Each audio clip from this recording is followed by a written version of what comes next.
Des étiquettes connectées pour protéger les vins de Châteauneuf-du-Pape. Les fans de la culture nippone ont rendez-vous ce week-end à Marseille à l'occasion de la Japan Expo. L'Open 13 de Provence, on y joue au tennis et on y fait des affaires.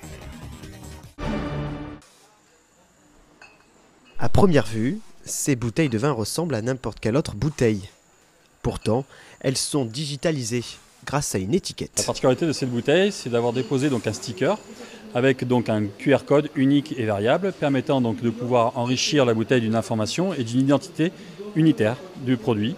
Donc ça va aussi bien donc de son information en termes de dégustation, mais également de traçabilité et d'information auprès du consommateur final. Des stickers qui permettent de lutter contre la fraude. Grâce au QR code, chaque bouteille est unique. Au château de la Gardine, à Châteauneuf-du-Pape, déjà 25 000 bouteilles ont bénéficié du système.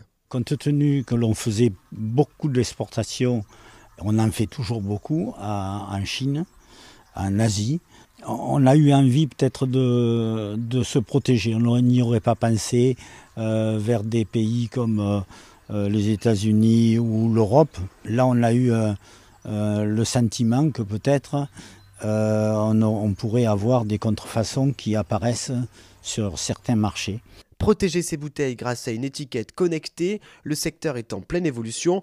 Les domaines bordelais et champenois l'utilisent déjà. Bientôt, ce sera au tour des Côtes-du-Rhône. Évidemment, vous l'aurez compris, la Japan Expo a ouvert ses portes aujourd'hui. C'est l'occasion idéale pour porter ses plus beaux costumes et découvrir la culture japonaise. Pour cette 10e édition, les organisateurs ont vu plus grand. Plusieurs activités et spectacles se sont greffés au programme habituel, dont le ring de catch qui attire de nombreux visiteurs. Un événement qui ravit les Provençaux. C'est l'endroit idéal pour retrouver des cosplayers, pour partager, échanger, pour porter des cosplays et tout. C'est pratique parce qu'il n'y a pas tout le monde qui a la chance d'aller à Paris. Aujourd'hui, je viens visiter, voir des cosplayers, m'amuser, profiter. C'est extraordinaire. Sincèrement, je pense que ce genre d'événement doit plus durer que 3 jours. Alors nous deux, on a décidé de venir aujourd'hui parce qu'il y a un concours et comme nos persos ils sont un peu fun, on s'est dit c'est l'occasion de passer sur scène et de faire un truc un peu rigolo. Ouais, puis de toute façon moi j'adore passer sur scène, c'est hyper sympa, donc voilà.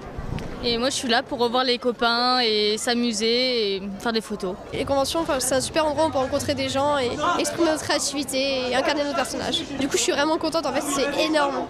Pour ceux qui auraient raté cette première journée, pas d'inquiétude, il vous reste encore samedi et dimanche pour vous rendre au Parc Chano de Marseille.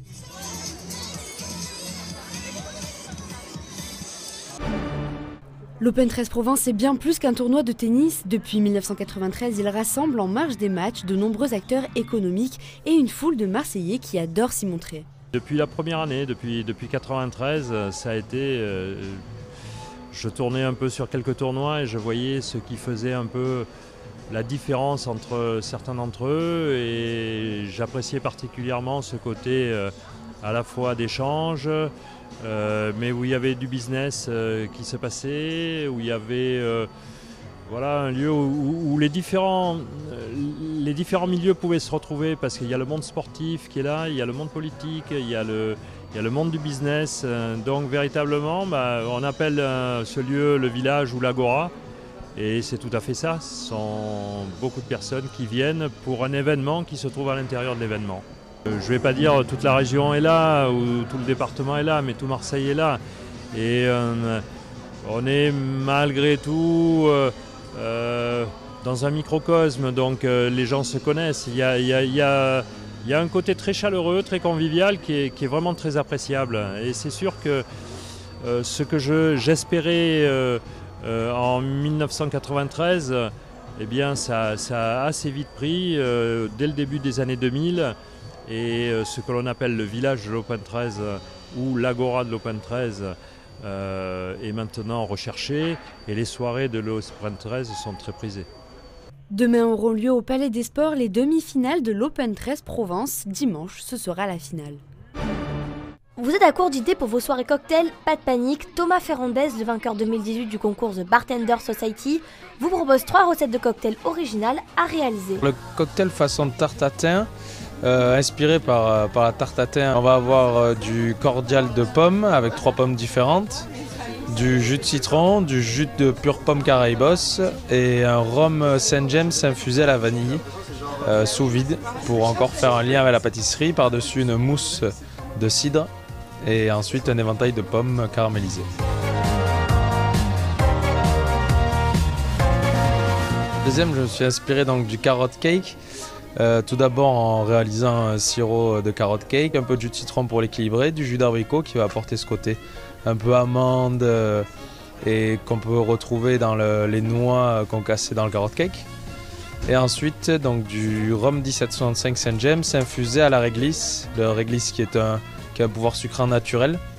Donc là je l'ai utilisé pour encore apporter un peu de gourmandise mais totalement naturellement. Ce soft cocktail, il y a de la coriandre fraîche pilée, du jus de mangue, du sirop de pandan que je fais maison. Donc c'est une feuille asiatique qui a un goût très gourmand, du jus de citron pour l'équilibrer, un peu de gingembre frais aussi dans le shaker que j'ai pilé avec la coriandre. Un cocktail sans alcool peut être tout à fait aussi bon même meilleur qu'un cocktail avec alcool.